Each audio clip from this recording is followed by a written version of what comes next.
Magandang araw sa inyo mga kaibigan. Itong ating almusalita sa araw na ito.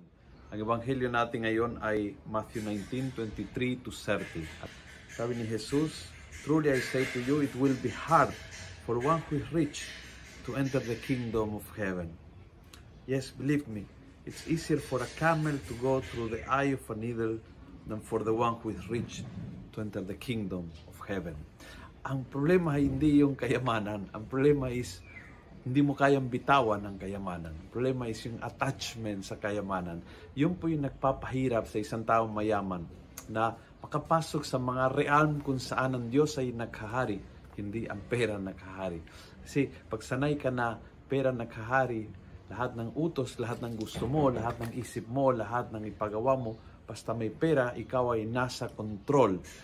Now, pag gusto mo ang Diyos ay maghahari, you have to give up your control. At yun po yung mahirap. Kaya hindi problema ng pera actually.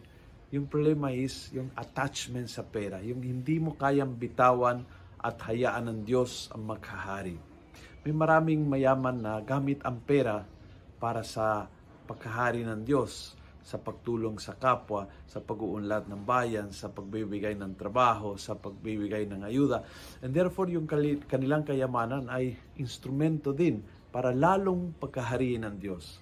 Kaya ang tanong ngayon is, kamusta yung attachment mo sa mga bagay na mahalaga sa iyo? Kasi hindi lang ito pera eh. Can be even your family, can be even your position, can be even yung kalusugan mo. Kumusta ang attachment mo sa mga bagay na pag sobrang attach, hindi ka kasya sa butas ng karayom? Yun ang punto eh. Pagdating sa butas ng karayom, kailangan bitawan mo lahat para makakasya doon. Yun ang kaharian ng Diyos.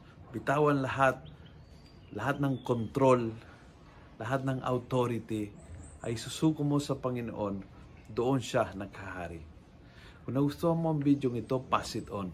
Punuin natin ang good news ang social media. Gawin natin viral araw-araw ang salita ng Diyos. God bless.